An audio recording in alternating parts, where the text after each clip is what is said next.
and welcome to another Apostate Interviews. Sorry, we're starting this one off a lot late. Purple flip-flopped Central and Eastern time in his head, but it's all right because he's finally here. He's alive, all that fun stuff. So, how you doing tonight, Kurt? Doing okay. Yeah, I completely screwed this up. Bub's much more organized. I don't know if organized is exactly the right word, but hey, it is what it is, right? Uh, So, as everybody knows, I like to start and finish my interviews all the same way. So, could you tell us a little bit about yourself and your channel? Um, well, I've actually had my channel going for about 2 years, but I haven't really quite decided the direction for it. The main thing I do is I do just live streaming chats. I had originally started doing Midnight Mid America starting Thursdays at midnight, and that was because there were so many Australians around, so also at the time, it's like everybody was doing live streaming, so running one at midnight was the only time I wasn't running on top of somebody else I was trying to watch. And then I had some other people complaining that wasn't a good time, so then I added a second one, which is now running Wednesdays at noon. So Right. those are the main things I'm doing right now. I do some live streams as well. Um, I had a couple set up last year for the holiday season.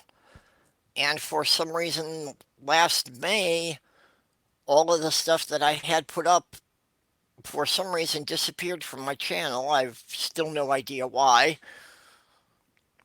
So everything I made before Easter just disappeared, and I'll be putting those up again for the holiday season this year. I'm actually looking for somebody who can sing decently. I've got a very satirical Christmas carol I wrote during my pissed off pagan phase.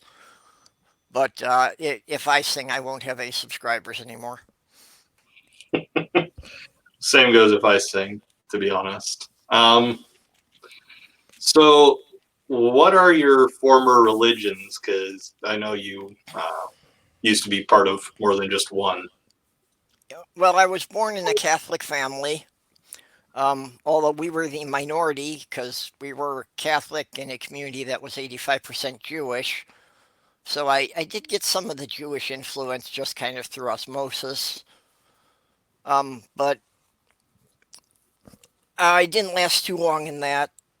As a teenager, I was going to a Methodist church, and that's when I decided to read the Bible. And, about halfway through the Bible, I was like, they really expect me to take this seriously. So I completely gave up on the Bible and, just kind of wandered. I still kind of had the sense I was supposed to believe in something, but then I didn't know what. So then in my mid 20s, I started to learn about paganism and I found a pagan community in the Minneapolis area. So for about 25 years, I belonged to a couple of different pagan communities, kind of just investigating things, kind of learning whatever anybody would teach me. So I never really considered myself to belong to any particular pagan group, but just kind of that general spiritual category. So I explored a lot of different pagan faiths, and none of them quite hit me. So I settled on being a solitary eclectic pagan. All right. So, what would you say is the most interesting, weirdest, or messed up thing you remember from your former faith? Um,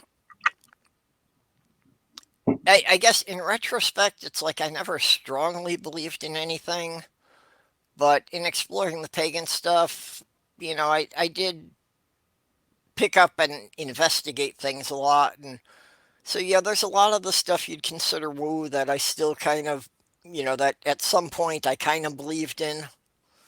The, crystal healing energies and things like that. Yeah, that's, I experimented with that and I was like, yeah, this kind of sounds like it should work, but I'd play with it for a while and I never got any results, so then I'd give it up. Yeah, I mean, it kind of makes sense that you wouldn't really get any results out of crystal healing. Um, To be honest, I am still open on the question of ghosts. I'm not saying I necessarily believe in them, but I had some weird experiences that I don't have any other good explanation for.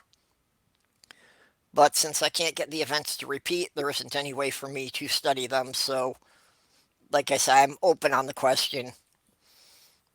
I can't find any good scientific theory for why they would exist, but I've had some weird experiences. all right. I kind of want to talk about the growing up Catholic, but having Jewish influences. What was that like?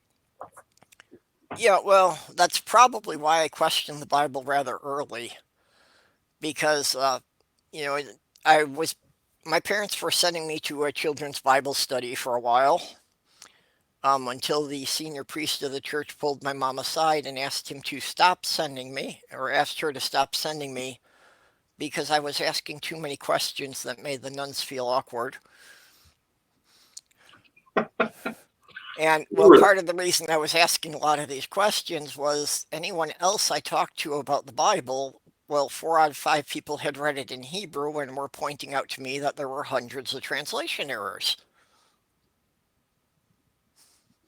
So, it's kind of hard to take it as being the unerring word of God if most of your friends have read the same story and got something different.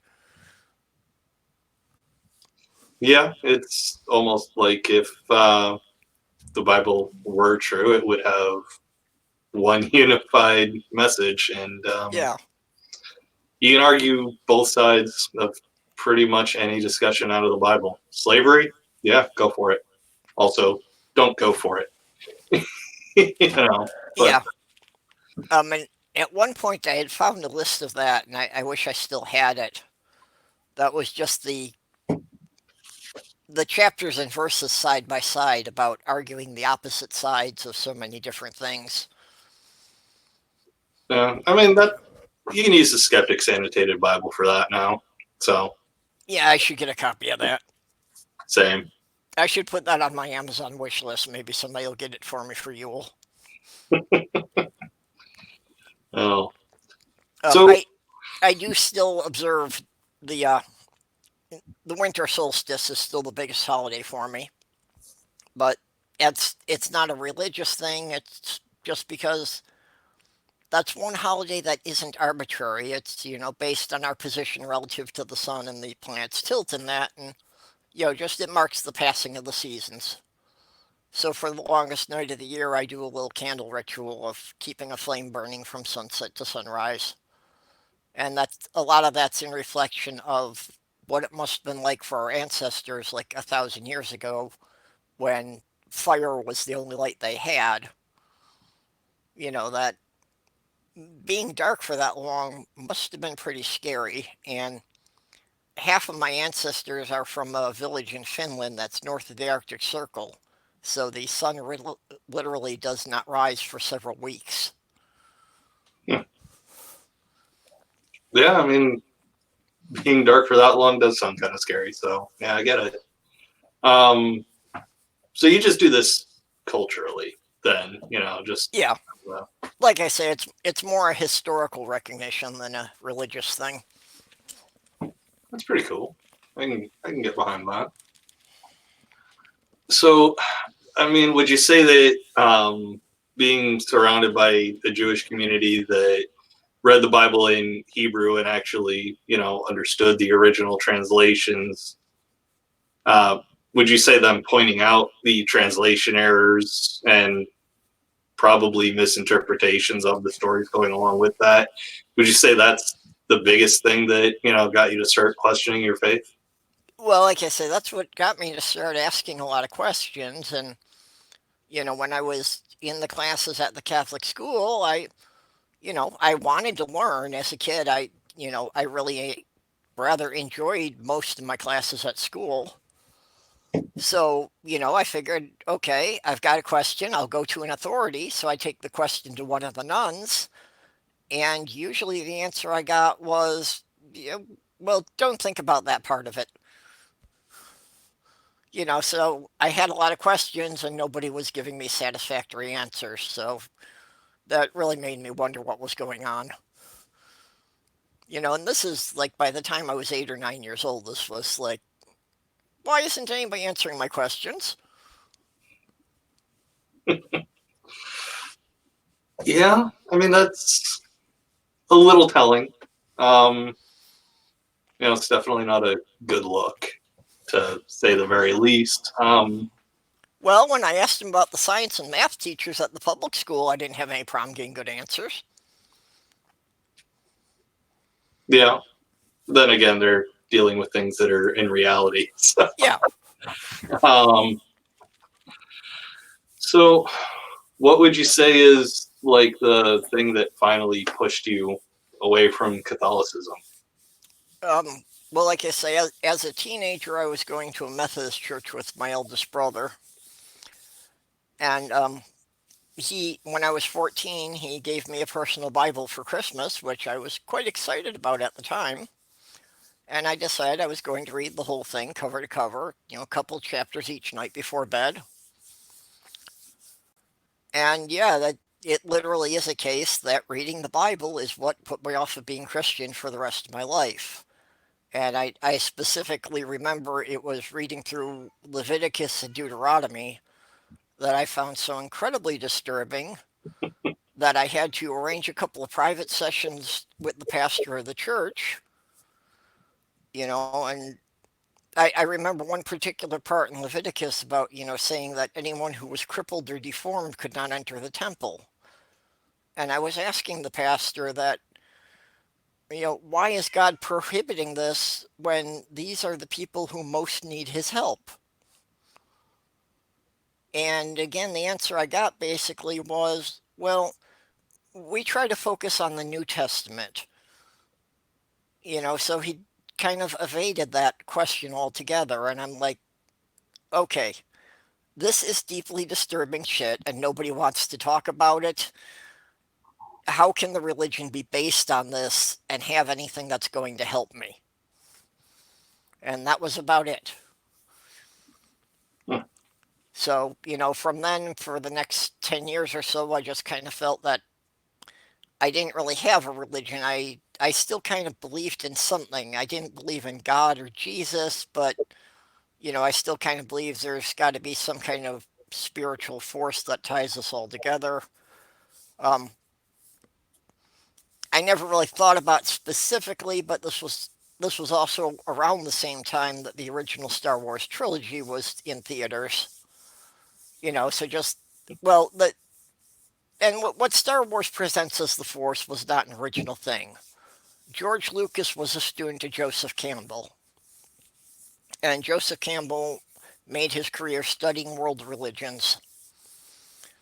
So the idea of like the Gaia force or just an energy force that permeated and connected all animals and all life forms together, it is actually a pretty ancient idea. It predates Christianity by thousands of years. So I still kind of held on to that there was some kind of life force that still connected us all. All right. So, what is it that first attracted you to paganism? Because I mean, you said you went for years without any real religion. Well, since I still had this kind of spiritual sense, there were times that when I was really distressed about things or that I kind of made up my own rituals and I was just doing things on my own. And excuse me a second. Mm-hmm.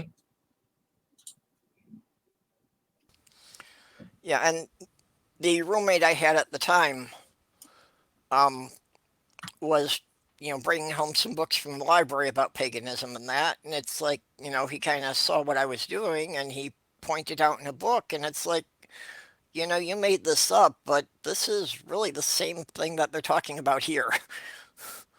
So, somehow I just kind of through my intuition or that I was coming up with very similar rituals to what was already being used in some pagan traditions. So, that's when I started reading the books and started, seeking out other people who had similar ideas. And the Minnesota, the Minneapolis St. Paul area is a great place for all sorts of fringe groups. It is a more accepting area. They kind of let everybody do their own thing as long as you're not coming into my yard. So there was quite a big pagan community there. And, it was a place I could connect with a lot of people who were all talking about different sorts of beliefs. I think that's what really kept me in the pagan community for so long is that it's a very loose knit community. It's a lot of, and a lot of people don't understand that pagan is an umbrella term that encompasses, literally thousands of different belief systems. A lot of polytheists that follow the Norse or Egyptian or whatever god set. And, so to be a community at all, everybody has to be pretty much like, well, this is what I believe. If you believe something different, okay, that's fine for you. And just that was the first time I'd had that level of acceptance with any group that I could be whatever I wanted to be, and most of the people were okay with it. All right. So, what is it that kind of pushed you out of the pagan community then? Well, that was a very slow, gradual thing. Like I say, it's like I was exploring all these different things. I was, feeling like, you know, one of these has to make sense. Something has to be true, or whatever you want to say. And yeah, it was kind of a process of elimination that I was kind of reading up on and studying whatever anybody would talk to me about. And it's like one after another, it's like none of this was working, nothing was getting any results. So, it's like you do that for 2 decades and you start thinking, well, if none of this is getting anywhere, you have to consider the whole set. And, so it's like I still wanted to believe something, but I couldn't find anything that really felt true. And, you know, part of it was moving out of Minnesota, so I didn't have that group. I wound up moving to Syracuse, New York to be with my fiance. And, while I was there wasn't as much of an organized group. There were some people, they were kind of further scattered. And the pagan pride festivals in Minnesota were a pretty good thing. The ones in New York, they were nice. It wasn't as big an affair, it wasn't as well organized. And there did seem to be a difference that, there wasn't as much of people actually talking about their beliefs. It seemed to be a lot more vendors selling things. So it just seemed heavier on the woo aspect and less on the spirituality. So, that just kind of gradually eroded where I didn't have a real strong belief to begin with. And so it was kind of fading over, the last 5 to 10 years, it was gradually fading. And when my fiance died, when everybody's trying to, mostly her Christian friends giving me these platitudes about, God called her back and she's in a better place now. And it's like feeling how hollow all of that felt. And excuse me, Mhm. and, um, well, after she died, didn't, I couldn't really afford the house we were living in on just my income. And a friend of ours and his girlfriend had a falling out, so he needed a place to stay. So, it's like, yeah, I got this big house all alone, come stay here. And he was an atheist. So, of course, I asked him, so what do you think happens when people die? And he just said, nothing. That's the ample one, in like 3 or 4 months since my fiance had died, that was the first thing anybody said that really felt true. It was the first thing that seemed to have any substance to it, so that was kind of the final nail. Hmm. Oh, and by the way, side chat, if any of you have any questions for Purple, feel free to ask them. You don't have to wait until I start running out. Yeah, Um, I'm sorry, people. I'm usually pretty good at following the side chat and my chats, but I've been, talking and babbling so much about myself here that I really haven't been watching it. yeah, I try to pay attention, but I need new glasses. Like these things are not working Uh, as I well as just they used to. I just got a new pair a couple of months ago, and I also got a larger TV to use for a monitor, so a lot easier to read the text than it used to be. Yeah, yeah. I think if I just get new glasses, that problem will get sorted. Um, Yeah, question is, do you have insurance that'll pay for them? Well, I you yeah, go to the VA, yeah. so yeah, The VA will take care of it, which is awesome. yeah. Um, I I, I think I'm glad that the VA takes care of most of that stuff. I have personally seen some of the people that kind of get pushed to the side from it, and I think it's very disrespectful that some of the veterans aren't getting the full help they need. yeah. That's a Um, separate rant. I could go on for another hour there. Ironically, Ohio is one of the states that actually does put money into the VA program, so I'm set. But some places have Yeah. no issue screwing over their vets. Well, the Um, big the biggest hospital we have here in the county is only as good as it is because half of it's funded through the VA. that'll do it. Dallas Wade says, "I hear cats." Yeah, that's Sloth Girl's cat Petunia. She's preparing to do a craft show tomorrow. Well, she's got set up tomorrow for a craft show, and she was getting in the way, so she threw her in here. And yeah, she complains a lot, but she's got no problems here. She complains that she's locked in. That's all. Uh, Usually she'll whine about it for about half an hour, and then she'll just give up and go lay down. that's fair. But see, I'm actually kind of curious. What got you to start making content on YouTube? Um, Actually, that was rather accidental. That when I was recovering from a hernia surgery, I was, about 6 weeks that I could barely get on my chair and walk to the bathroom. So couldn't do much but sit around and watch TV, and most of TV sucked.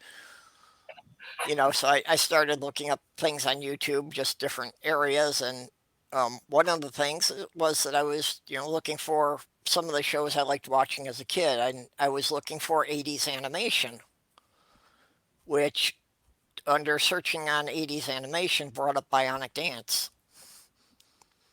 So I was watching her stuff, and she was talking, you know, a lot about the LGBT community, which is also important to me. And had her things on atheism in there, and some of the cartoons she did about atheism. So it's like, you know, that was interesting, and I kind of binged watched most of her old collection, which goes back over 10 years. So since I started binge watching that with the keyword atheist in it, then YouTube starts suggesting things to you. So then I started finding the other channels like Apologia and Vice Rhino and Professor Stick. It just kind of snowballs from there. That's pretty cool. Yeah, so yeah, literally, if Kate wasn't an animator, I probably never would have found that there was an atheist community. Hmm. Oh. So what kind of caused you to join it and start doing stuff? Just Well, I was watching it, and most the Christian, thinking that, I could add something different if I could, put out some things. Basically, because my experience as a pagan was that there's a lot of people who don't even realize that pagans really exist. That a lot of people basically figure you're Christian, Jewish, or Muslim, or atheist, and there's like nothing in between that. So, that was my original idea, was that could put out something about, having become an atheist from a pagan perspective and showing people that there's actually a lot more diversity out there than they realize.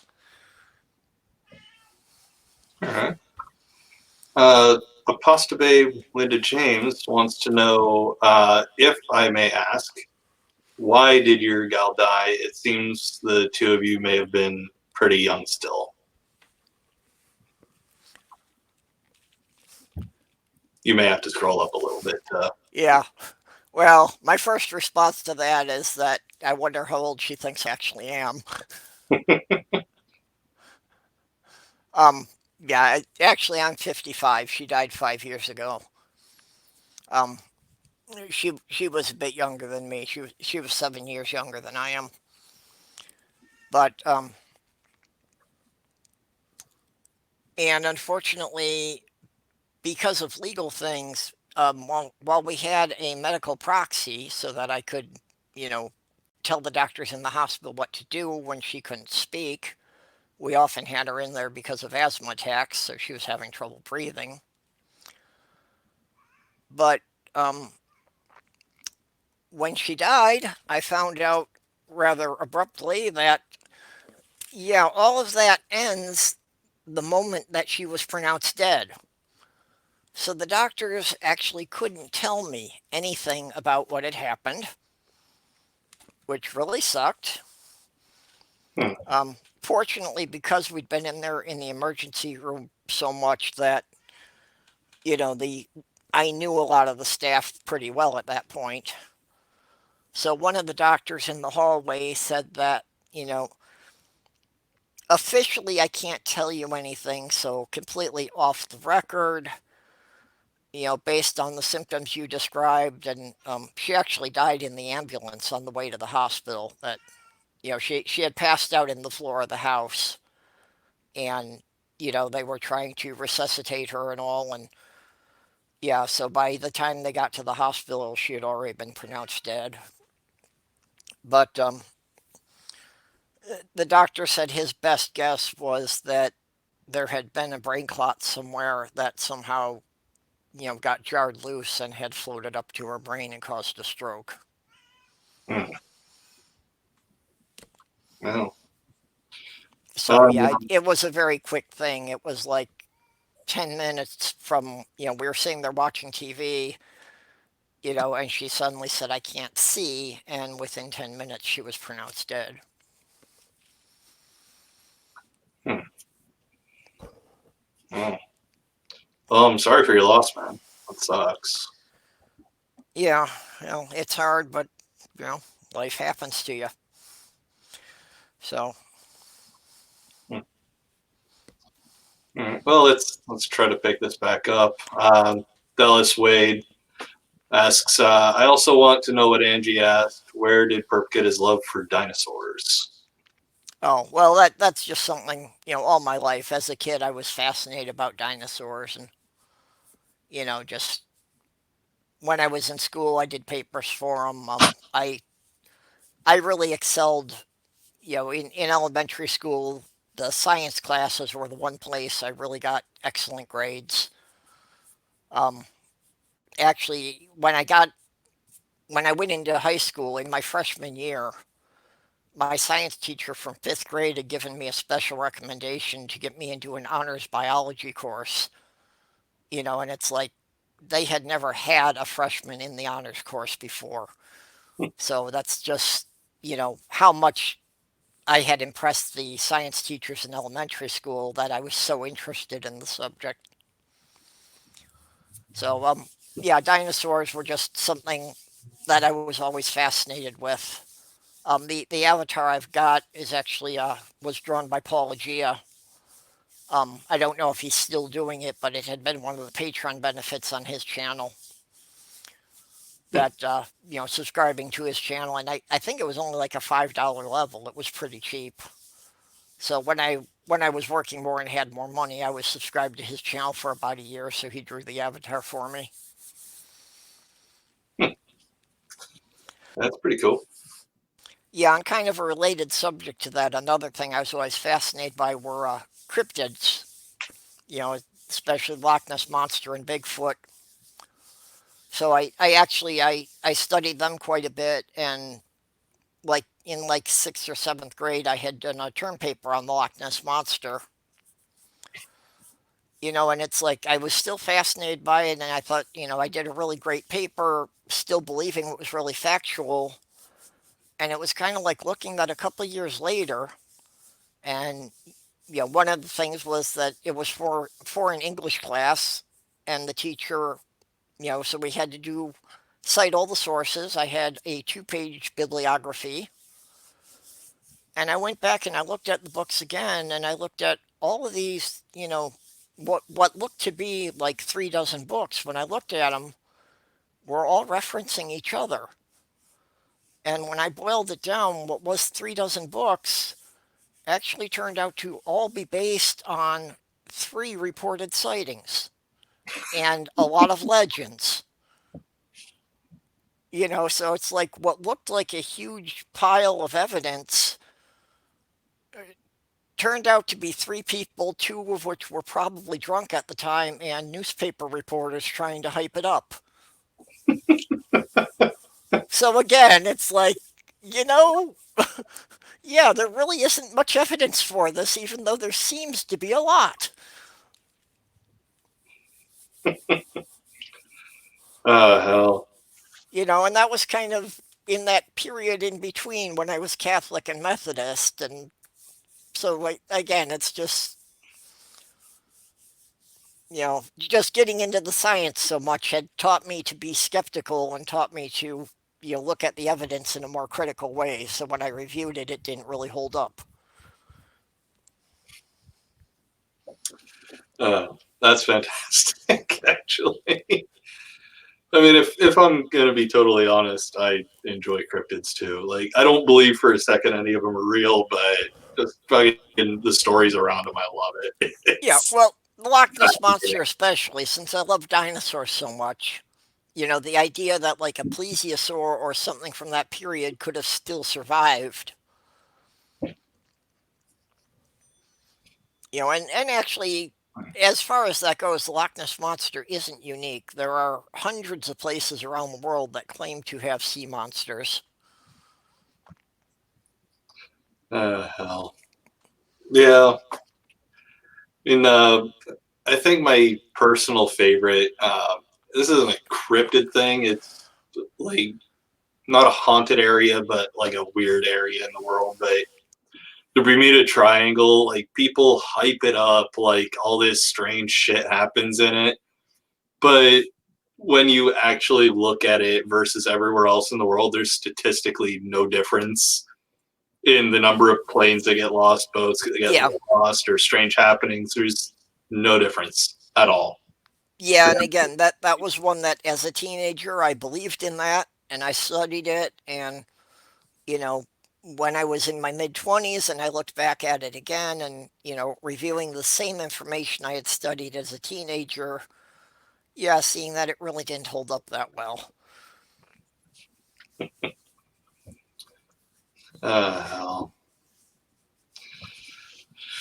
So, getting back to your channel a little bit, what would you say the goal you have for it is?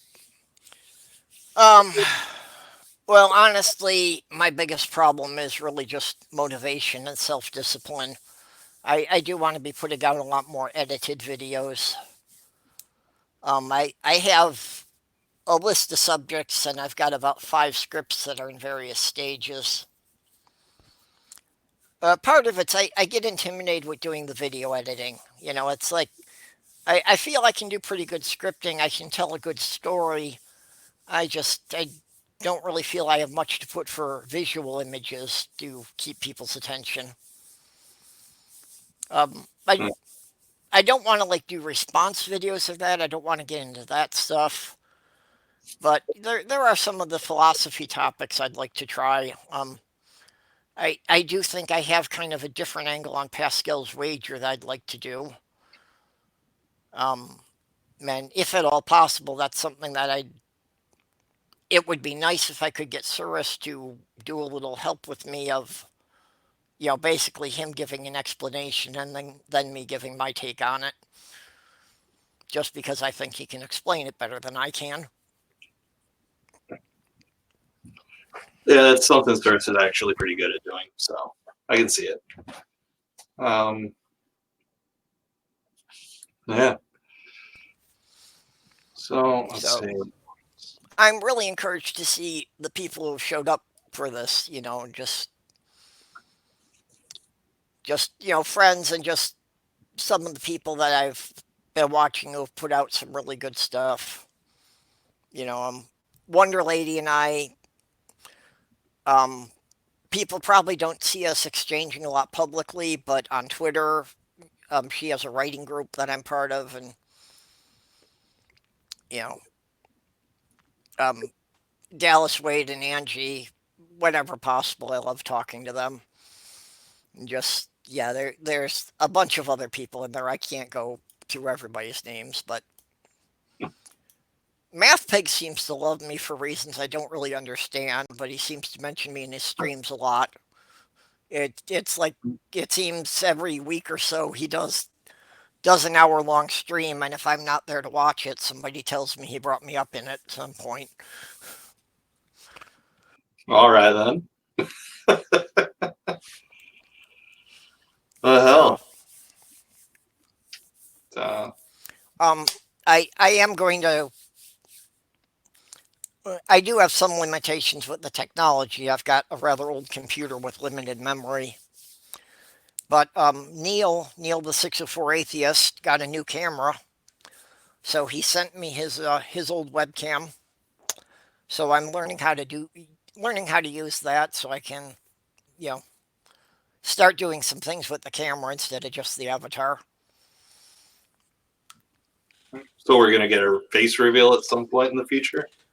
At some point, it won't be real soon, and I'm probably not that comfortable with the camera. So even after I do the face reveal, in most of the chats, I'll probably still use the avatar. I probably won't be live too often.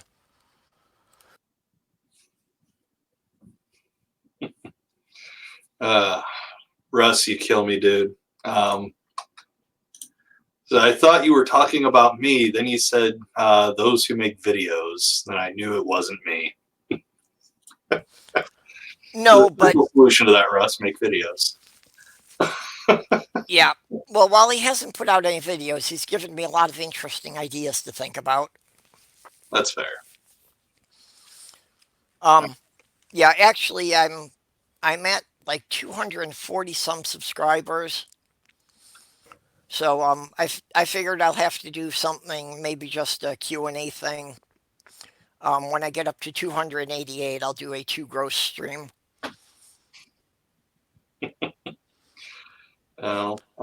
Looks like Apostate Babe's got a little bit of, damn it, chat moved. Purple, if you just talk about things to begin with, I would love to hear your take on things, write out an outline, and go from there.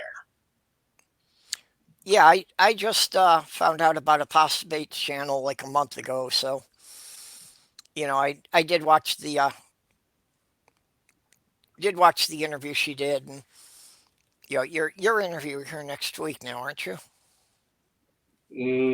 You're thinking X-Cult, baby. Oh, I'm sorry. Yeah, I'm getting the two of them confused. Yep, you could get Apostate Babe on now, so reach out to me. But yeah, but yeah, and I mean, if people are interested in listening to me talk, like I just said, I do the chats twice a week, so come on in. Most of the time, I don't even have a topic planned. I've found a certain amount of futilities involved in that because we usually don't stay on topic very long. No. the Lavender Lady and Faye had said they had set a record of losing the topic in under 3 minutes. I actually had a chat stream where we managed to lose the topic before I managed to go live, so anybody who came for the topic had completely missed the discussion and we were on to something else.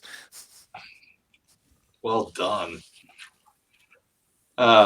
See, Dallas says if you ever need help editing a video or anything else, just let me know. If I can help, I will. I really appreciate that, and it's yeah. I've been doing like slideshow format videos, and I think I've kind of got the hang of that using OpenShot. I at this point I feel I'm such an amateur. I feel I don't know enough to ask intelligent questions. It's you'll be fine.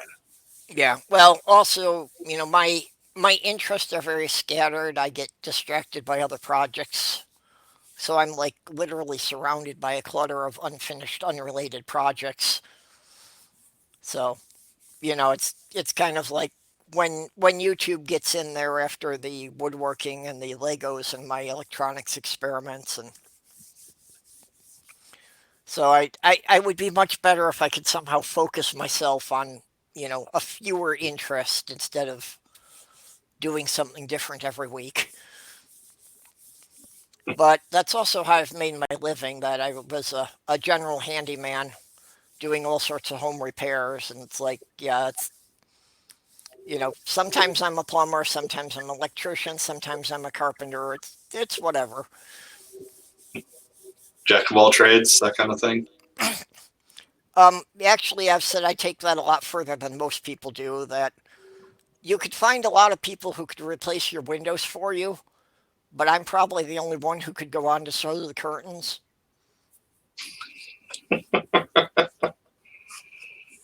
Well, I mean, shit, make yourself indispensable, man.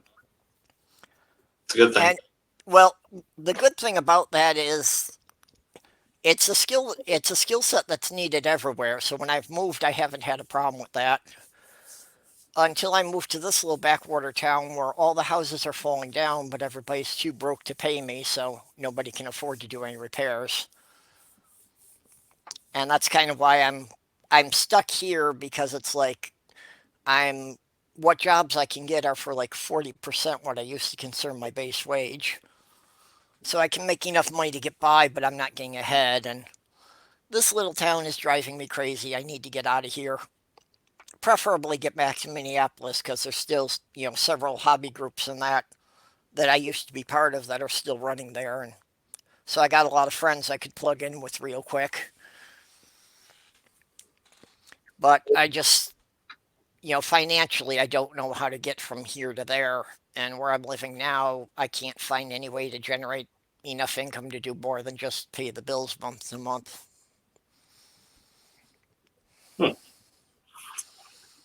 Yeah, it's almost an argument against the whole pull yourself up by your bootstraps. If you just work hard, you can make it, because you're Yeah. doing the work you can, you know. Yeah, well, that's, I'm taking on whatever jobs people give me. It's just, up here, if I try to charge more than $10 an hour, there's a dozen other retired guys who will do it for less.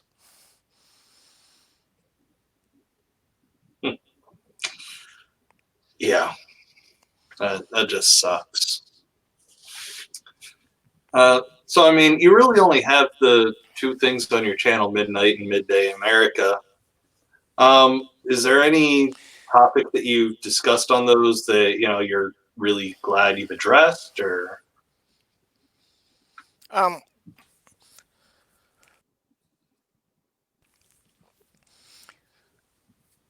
well, I know that people get kind of tired of what seems to be constant fundraisers going, but one of the things is I did participate in a couple of fundraisers there, including one for Doc Fearson, and I liked doing those. I felt we were accomplishing something practical. We were doing some real good for someone who needed help.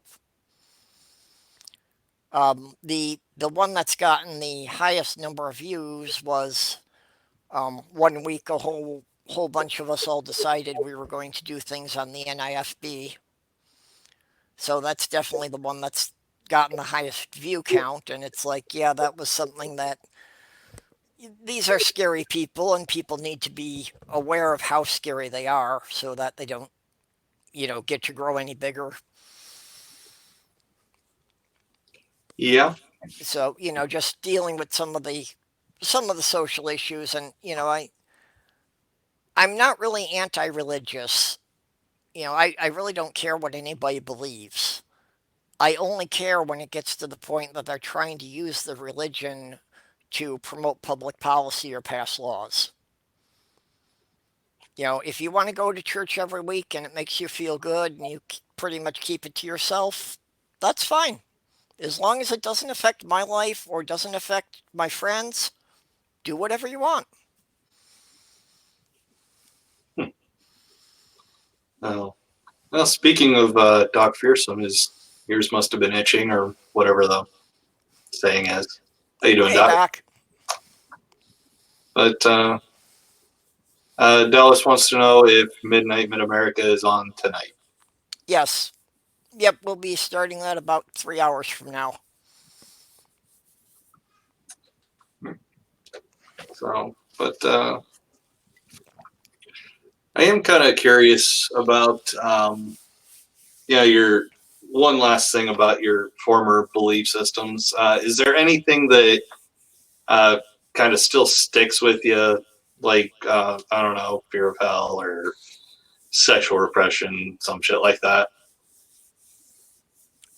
Well, being in the pagan community is a great way to shrug off any sexual repressions you might have. Um, Being in the pagan community also got me into a couple of swingers groups and things of that nature. It's like, yeah, people are pretty loose about that. And there is a huge crossover between the pagans and the LGBT community. And I'm sure a lot of that has to do with people being sick of, hearing about the Bible condemning gays. So once you throw the Bible out, nobody's really got a reason to be anti gay or anything like that. Um, as far as anything really spiritual, I guess the thing that sticks with me the most is that I can't say I believe in reincarnation, but if there's any kind of an afterlife, that seems the most logical. So it's like I kind of hope it exists, but I won't say that I can believe in it because there's no evidence. Hmm. Is But it? on the most basic level, reincarnation is kind of recycling that if there is any sort of soul or consciousness that could be independent of a physical body, it just makes sense that it would wind up getting reused. Hmm. Yeah, I'm okay. So I'm kind of curious. I've heard this argument from Christians, and it's really silly, but I want your take on it.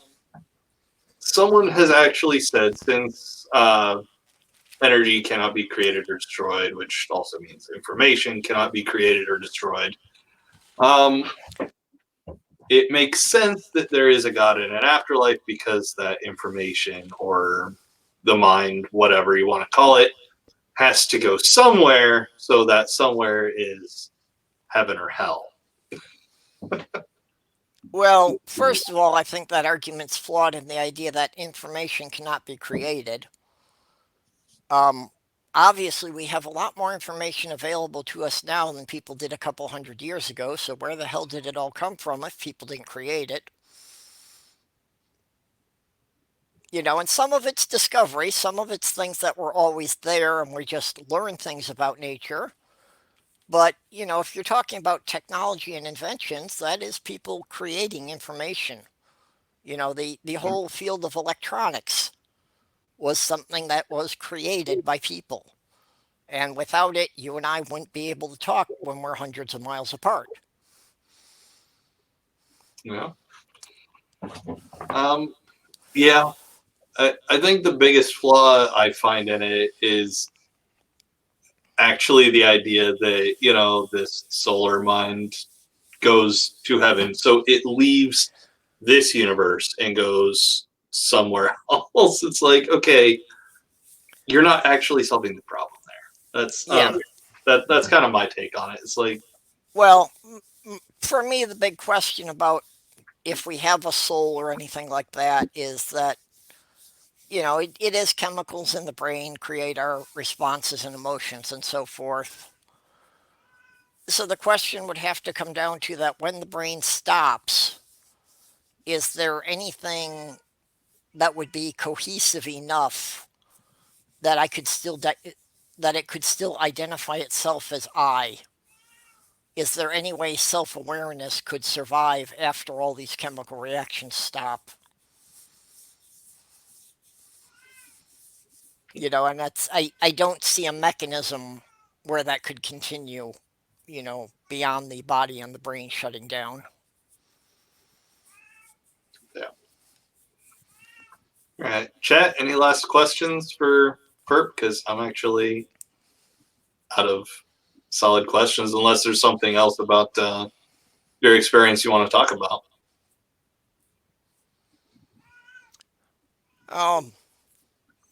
I could keep babbling, but we have run about an hour, which is typical for your shows. So, see if anybody has anything from the side. Just to keep it kind of going until the chat either says they do or don't have a question. Nerdy Rodent says the fishmonger has soul. Yep. Damn puns. I'm kind of curious. Is there anything you missed? Not necessarily about Catholicism and being a Methodist, because I wouldn't imagine there's a whole hell of a lot. But is there anything you missed from paganism? Well, mostly it was just the sense of community. Like I say, it was a very accepting community that, I've never really been good at what society expects of the typical straight male. I've never been straight, and it's kind of like by the time anybody got around to having the sex talk with me, it was kind of too late, and it was kind of like, oh, you mean most people choose either men or women? I've already been doing both, so it's kind of late to make that decision. Hell. So it's nice to have the sense of community, but yeah, that doesn't really require any religious foundation because I can get the same kind of thing going to gaming conventions. And that's again one of the things about going back to Minnesota is generally I take 2 trips a year to Minnesota for different gaming conventions. One of them is called Confabulous, is actually put on by an LGBT group. And the other one's Con of the North, which is the largest volunteer-run convention. 2020 will be their 28th year, and I was involved in like the first 5 years that was being assembled.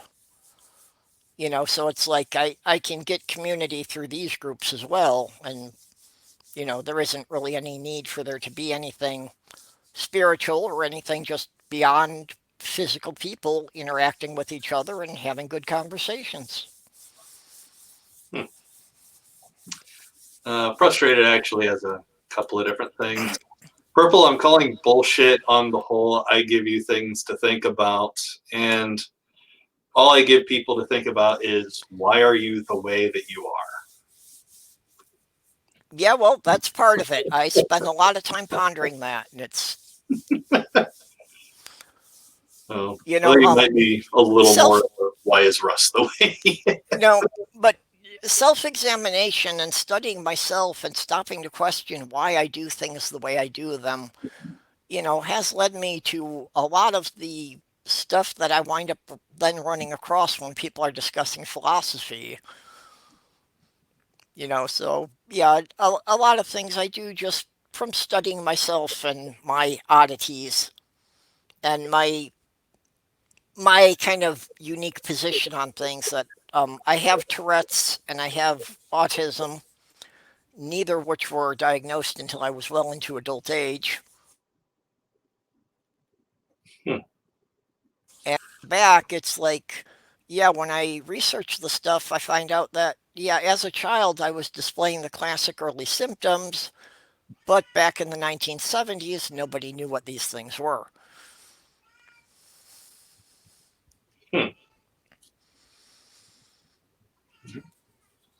Well, Angie wants to know about the kitty.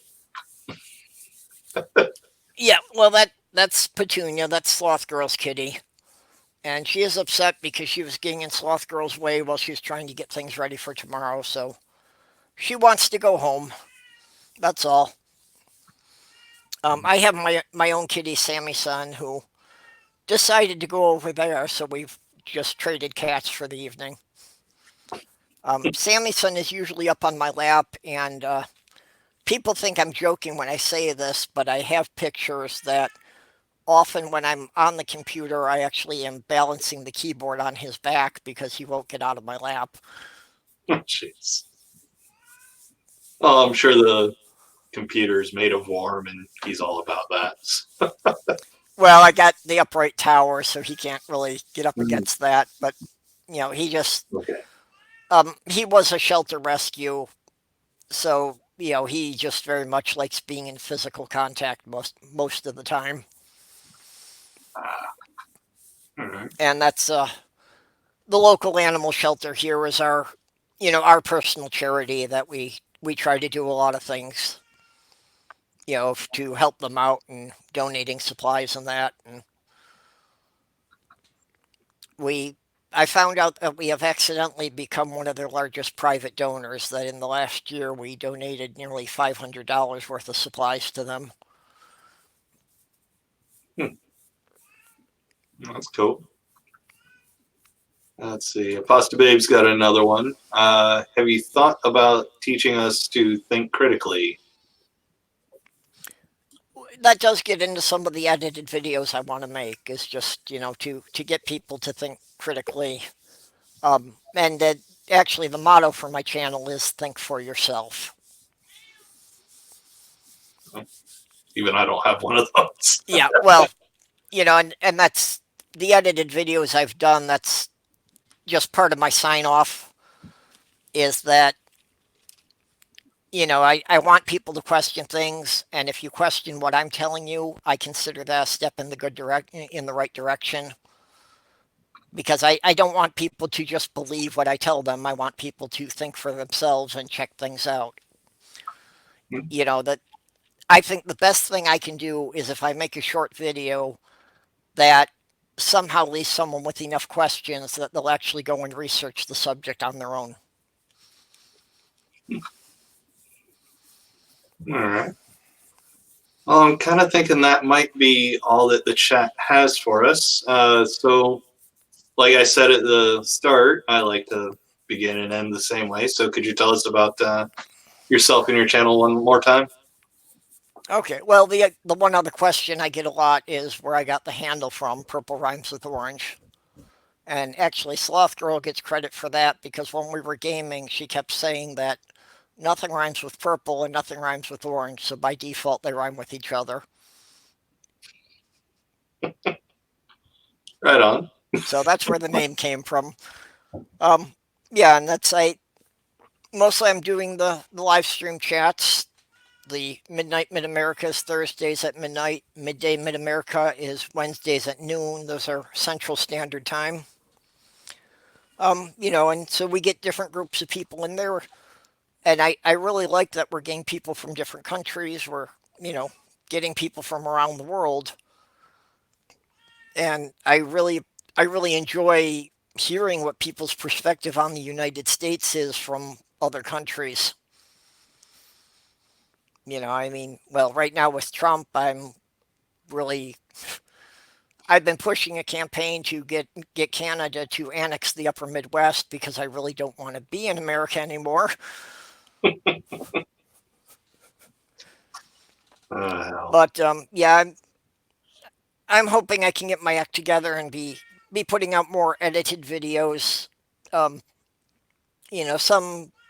Some philosophical stuff, just just kind of to get people to think about some things they might not have thought about before. I've done a couple of historical pieces, and those have gotten a pretty good response. So I'll definitely be doing some more of that. And I World War II is a period I've researched more, but I don't want to stick to that one time period. But just to kind of explain some historical events that people may not be familiar with, and also to give them more of a human perspective that history isn't just about dates and places. History happened because of the people who were there. And while you hear about the political leaders and the commanders, think about this perspective from the thousands of people who were on the battlefield who really didn't want to be there but didn't have any choice in the matter. Yeah.